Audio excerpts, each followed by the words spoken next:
Right then. Okay, so good afternoon. For the benefit of anyone who's just joined, I'm Susie Green, Head of Sixth Form, and this talk is about Year 12 early entry. So early entry, for anybody who doesn't know, are applications to the University of Oxford or Cambridge, and then medicine, veterinary medicine, and dentistry. Just a heads up that my little boy is quite excited and he's running around, so he might appear on screen at some point. He's 18 months old. If he does, I apologise, but he is very cute. Anyway, so courses at these universities are incredibly competitive. They're not right for everybody. And it's really important at this stage that you really, really reflect on whether they are right for you, for your child, so that if they are, you can apply being very equipped for what you're going into. Now, on the board is, on the screen are a list of people available to support. The reason for mentioning this is actually the process is really quite brutal, and so students often require additional support.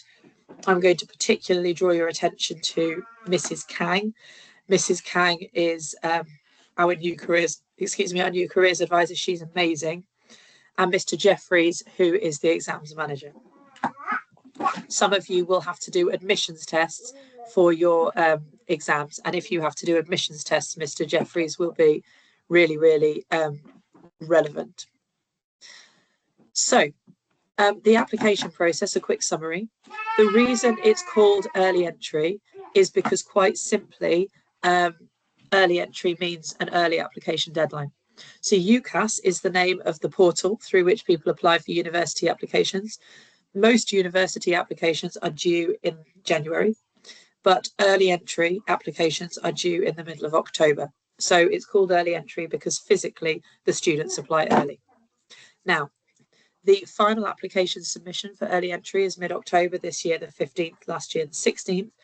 But it's really important to understand that's an absolutely hard deadline. If your child misses that deadline, they are not going to an early entry place that year. So we need to be very organised, which is why we're having these conversations now.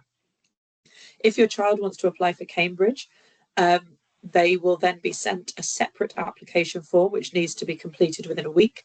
Some universities for medicine, veterinary medicine and dentistry also have additional forms that need completing quite quickly. And so it's worth your child putting a bit of time aside and preparing when they plan their workload that they may have to do additional forms quite quickly. Most courses, but not all, have admissions tests. If your course has admissions testing, then that may be before the application, it may be after the application. Most admissions tests we accommodate in school, but not all of them. In some cases, your child might have to go somewhere like a driving test centre to do some of the tests on a computer screen, but some we accommodate in school. If you're unsure, then speak to Mr. Jeffries. Some courses require a work submission or a portfolio. It's worth knowing that if that is your course, that will be requested very quickly after the application is submitted, often within 24 hours. So your child needs to make sure they have that work ready and waiting to go. Interviews are usually in November or December, depending on the exact course your child applies for, and then offers of places are in January. For medicine, dentistry or veterinary medicine, they can be a bit later than that, but that's an approximate timeline. So for all of the courses that we're talking about today, the personal statement is essential. As you go around university open days, you will find that a number of places will say to you, oh, I'm not that bothered about personal statements. Some universities will say, we don't really read the personal statement. All of these universities do. It has to be done in a very specific style, and there are certain boxes that must be ticked. We will support with that, but in order to provide that support, we insist that if your child wants to apply early entry, they have a full first draft before the summer holiday. Their next draft back is due on the first day back after the summer, and their final draft is due at the end of September. This is to enable us time to give them appropriate feedback so that their personal statement can be good enough, because what we don't want is for them to have some sort of rush and then not be able to do justice to their personal statement. If they want good quality feedback before they go home for the summer holiday, they will need to submit it to us a couple of weeks before the end of the summer holiday. And actually, there's no problem with starting to think about it now. Now, the disclaimer is this process is brutal. It is tough. And lots of very deserving students are unsuccessful. Firstly, there is a huge, huge amount of luck. And secondly, actually, a lot of it ends up being about what the tutors think on the day. Now, there is no point in students applying unless their predicted grades will be all A's or A stars, and in reality, heading in the direction of A stars, and they're going to get those grades. We're not going to predict any grades that are not realistic. But in order to be successful, your child really does have to be academically at the top of their game. The other thing is, kids need to be sharp and they need to be quick. So there are two types of people who come out with A's and A stars. There are the plodders who work hard, they try their best, and they get there. And then there's the students who are quick, they're sharp, they're on it. And those who are quick and sharp are more likely to be successful because the interview process lends itself to that. I'm not sure I think that's morally right, but it is also the reality. So I'd rather you know that at this stage because I want to manage expectations. The other thing that's important is when we write references, we are asked to comment very specifically on how students sit within their cohort, which means that we need students to be able to, we need to say they're the best in their class, they are the best in their year group, things like that. So it is important that your child sits at the top of their cohort if they are to be successful. Now, predicted grades are very important. People always ask about this. So we will issue them on MCAS in September of year 13, and they will take everything into account, not just the end of year 12 exams. They take all the classwork, all the homework, all the assessments that students do throughout year 12 and the start of year 13 into account. The reason we issue them in September rather than July is because some students do go away and work really hard over the summer holidays between 12 and 13, and we want to take that into account. But I say to my maths class all the time, the assessments you're doing now will contribute to your predicted grades. It is essential that your child is working really hard now for those assessments and isn't thinking, oh, I'll worry about that next year. After that, there is an appeals process. But in reality, if your child is talking about early entry, they shouldn't be a borderline child who's making an appeal. It will need to be absolutely clear that they are an A-star student. So I cannot reinforce enough how much your child needs to be making the right decisions now academically. Disclaimer, I cannot and will not morally predict a child a grade they're not capable of achieving, and that's not been clearly evidenced. So I recommend talking to your child really, really clearly now and this side of the summer about realistic university choices and predictions. Now, looking at the people on this chat, there are loads of people in this call whose children absolutely are A and A-star students. They're doing the work and they're brilliant. But if you're sat there thinking, I'm not sure my child is, there's two ways they can go. They either sort themselves out now in terms of getting that work done, or it's worth thinking about whether this pathway is realistic for them. It would be unfair of us, and I'm sure you agree, to encourage students to apply for unrealistic choices. We do very much encourage them to be aspirational, but they also must be realistic. So please, please do have that conversation with your child. I'm not saying that to put them off. I went to the University of Oxford. It was one of the most amazing experiences of my life. Going to these universities, studying these courses is wonderful, but it is important to be realistic about what that pathway looks like. And I would be failing you and failing your children if I didn't make that clear from the beginning. So now let's talk about more positive things. So if you've sat there and you've thought, you know what, my child, some of you have heard it twice, my child is very much in the right place, they're trying hard enough, I feel good about this, what should they be doing? One, they need to be doing research. They need to be making a decision about their choice of course soon, and I mean genuinely soon. They need to be researching the admissions process. So you'll remember I talked earlier about things like portfolios, admissions tests. They are different for every single course. Your child has a responsibility to find that out for themselves, dependent on the course, and start preparing for it. They'll also need to choose their other universities because remember, they will be applying early. So they need to be going to their open days if they want to go to open days in year 12, because they won't have time in year 13 before the early entry application deadline. So students make 5 choices for university. For anyone who doesn't know, you're not allowed to apply for both Oxford and Cambridge, so they will have to pick one or the other, and then another 4. If you study medicine, dentistry, or veterinary medicine, or at least you hope to, you can only put 4 universities down for those courses. Your 5th has to be something else, so biomedicine or chemistry or biology or something like that. So you need to do research on your other options, whichever pathway you are taking, and go to open days nice and early. Don't leave these to the last minute. It's really important to have thought through all of your choices, because being realistic, students don't always get into Oxford or Cambridge. They don't always get into medicine or veterinary medicine. So their backup plan, their alternative option, also needs to be well thought out. Right, as I said, and I'm going to say it again, the most important thing for this success is grades. And that's not actually just grades. Universities have access to marks, and universities will often ask us in our references to comment on marks. So if your child is doing internal assessments, then often we are asked to comment on whether they've got 100% in their assessments, 99% in their assessments, or are they getting A's by getting 72%.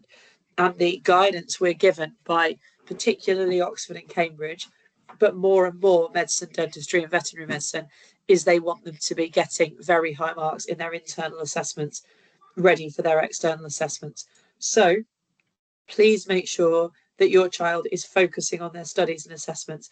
I hate saying this because I think actually that's one part of a puzzle in terms of the package a child brings, but actually for this particular pathway, it is so important. Work experience is very important. It is more so the case for medicine, veterinary medicine, or dentistry, but actually it's important for all courses. If you want to apply for medicine, veterinary medicine, and dentistry, you will find there is a minimum requirement for work experience. So make sure you've checked and that you're in a position to complete that work experience. Try to find long placements as well as short placements. Use your holidays and do as much as you can. But work experience is also very important for Oxford or Cambridge. Now, if your child wants to apply for Oxford or Cambridge, I recommend trying to find some really academic work experience they can do. That could be in a lab, it could be with a computer science firm, it depends what they're applying for. Now, as I've mentioned a few times, we encourage students to take 1 afternoon a week during their study periods to take a long-term placement. So let's just pluck out of the air computer science, because I know actually there are 3 families on this call whose child's interested in computer science at Oxford or Cambridge.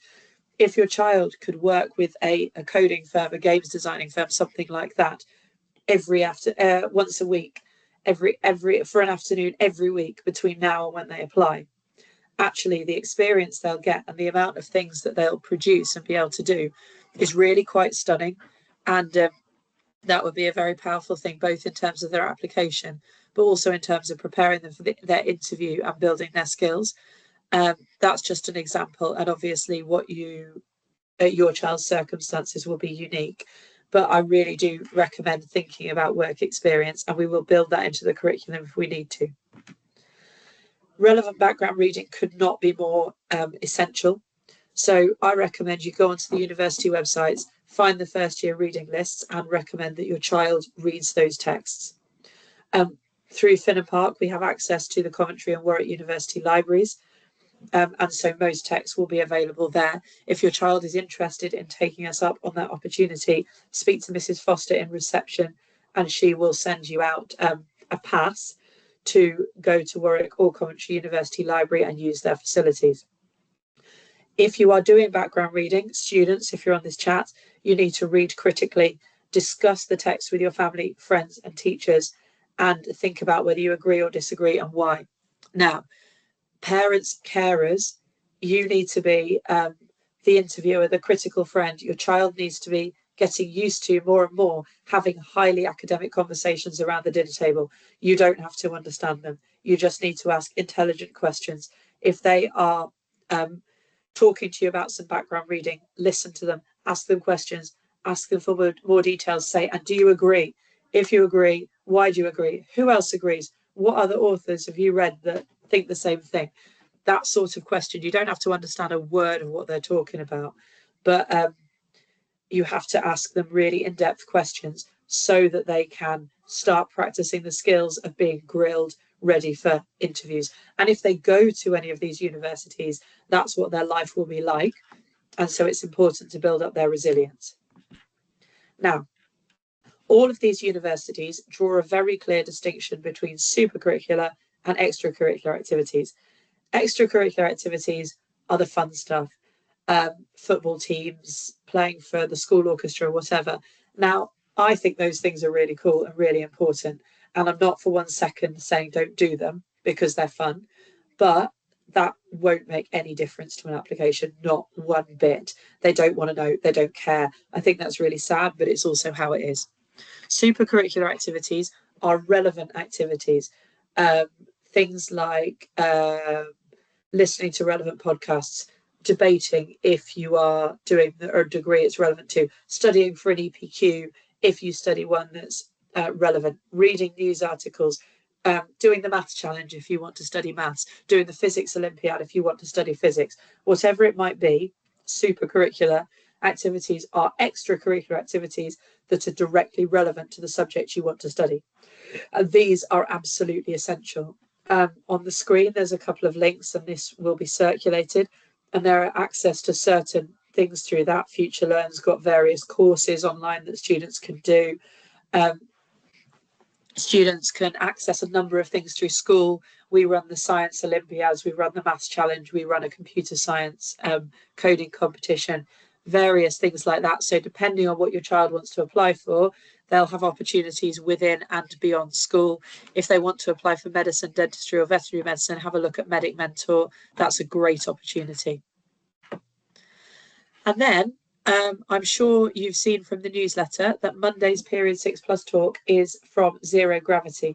Zero Gravity is a mentoring scheme. It's actually organised by an alumnus of Finnan Park School, and they mentor students who want to apply for the Russell Group, Oxford and Cambridge universities, and their success rate of students who are mentored and then get into these universities is really high.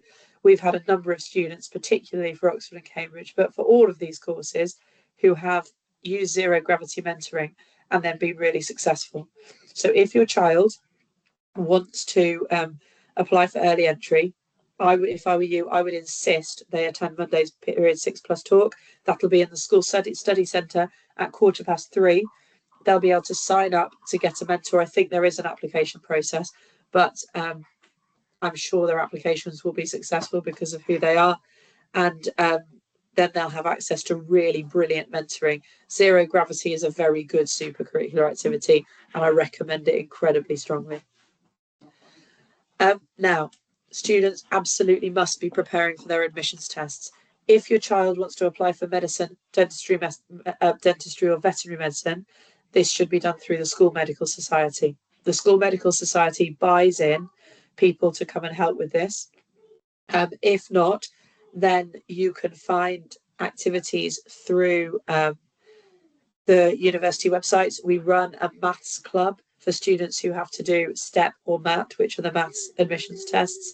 And you're going to need to practice admissions test questions and practice interview questions. So if you look on the university websites, there will be a list of interview questions. Ask your child those questions. Again, you don't have to understand a word of what they mean, but just ask them the questions, fire them at them. They'll probably be annoyed by that, but the admissions process for all of this is brutal. So just say to them, oh, blah, blah, blah, and ask this question, and catch them on the spot and get them to answer. I know that sounds a bit harsh, but the students who are most successful at this sort of interview are students who have been having these conversations around the dinner table since they were 5 years old. Now, obviously, we can't catch that up from when they were 5 if it's not something they've been doing, but it's certainly something we can get on with now. So make it a real culture to be having these conversations, asking these questions. In a minute, I'm going to talk to you about the support offered through school. but it is essential that these conversations are happening at home. Now, references. The school has to provide a reference for every student, regardless of their pathways. None of these courses will accept your child without a reference from the school. And so please be clear that their reference must come from the school. It will initially be written by their mentor, contributed to by their subject teachers, and then I will proofread every single one. I've been doing this for a while and I've got a pretty good idea of what the references should look like, so don't worry about that. We'll make sure they're fine. But the references, by professional integrity, will tell the truth, and we're not going to write anything that's not true.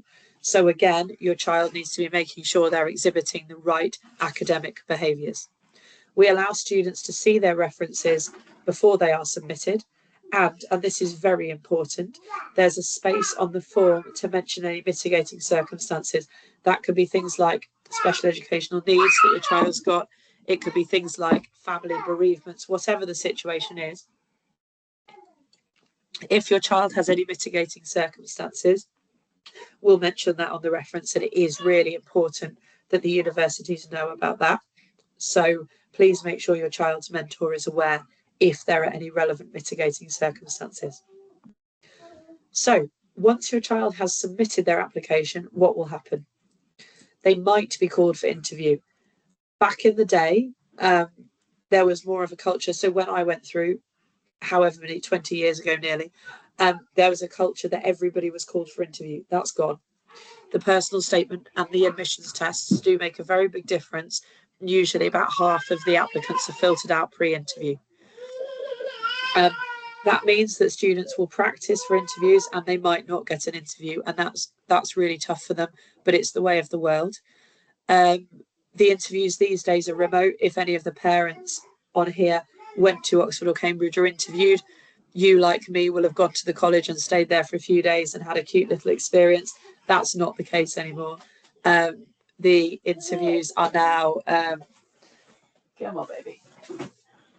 The interviews are now all done remotely, meaning that it's literally on a screen online, and it's a very different experience. As I said earlier, students might be asked to send pieces of work or portfolios really, really quickly. Sorry, give me 30 seconds.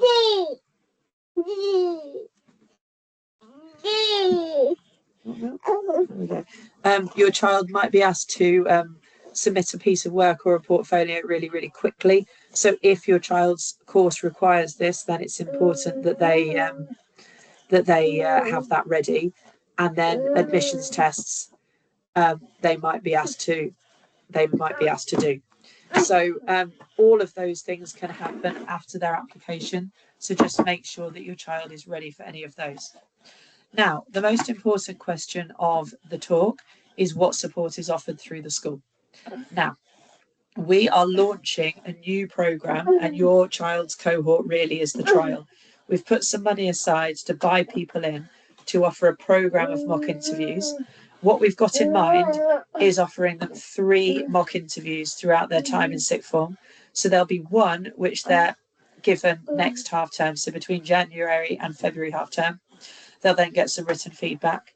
They'll get another one at the end of the summer term of year 12, and a final one in the autumn term of year 13. And the idea is after each one, they'll be given written feedback, and they'll be given a chance to go away and to improve on that and to be able to show their progress. They'll be given application support and admissions test support. Now, if your child wants to be part of this programme, they must sign up. I'm going to send a link out tomorrow, and they'll be asked to sign a contract committing to certain things. Now, for this programme, obviously the school will be paying to buy people in to do mock interviews for them. We're going to pay some people in to come in and help with admissions testing and all of this. That means that if your child wants to be part of this programme, they need to commit to doing their bit. They need to commit to doing relevant work experience if appropriate. They need to commit to doing their background reading, their extracurricular, supercurricular activities. They need to commit to have an appropriate attitude to learning in school. And so there will be a contract, and we won't be taking children on this programme if they don't if they don't stick to the terms of the contract, because we're going to have to pay for them, and there's absolutely no point in them in us paying money for them to have these opportunities if they're not fulfilling their part of the deal. So I would like you all to just have a think about this, talk to your child about whether this is a pathway they really want to pursue. If it is, when the link comes out tomorrow, it'll come out on the newsletter, so make sure you read that. Then ask them to sign up. If they sign up, I'll send an email with more information and a contract for them to sign. Once that contract is returned, then they will be enrolled in the programme, and we will arrange for their first mock interview to take place between January and February half term. So, apologies again for the confusion at the start of this meeting. I'll answer short questions now. Please keep the questions relevant. If you've got any questions, type them in the chat. If you've got questions about the sixth form in general, then email me. And any other questions, I'll endeavour to get back to you. So some students go to university and get a taster session. Yes, absolutely. Once we've got sign-ups for this programme, then we will organise trips depending on the sign-up and what universities are appropriate to visit. If there are any other questions, pop them in the chat now and I'll answer them.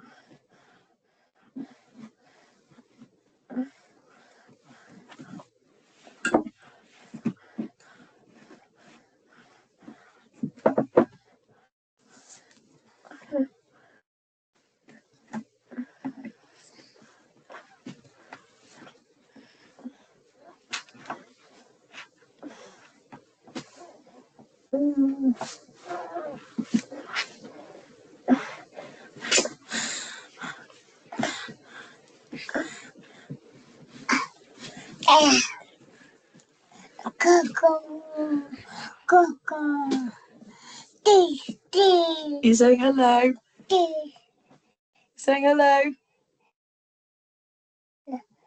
No, you're not saying hello. Okay, well, he is very cute. I agree, Mrs. Hopker. There don't seem to be any more questions. I'll stay on the conversation just for another 2 or 3 minutes in case anyone wants to ask a question. Yes, I absolutely agree. My baby is very cute. Sorry for all of his background disruptions, but I will see you all soon. Thank you for your time. No.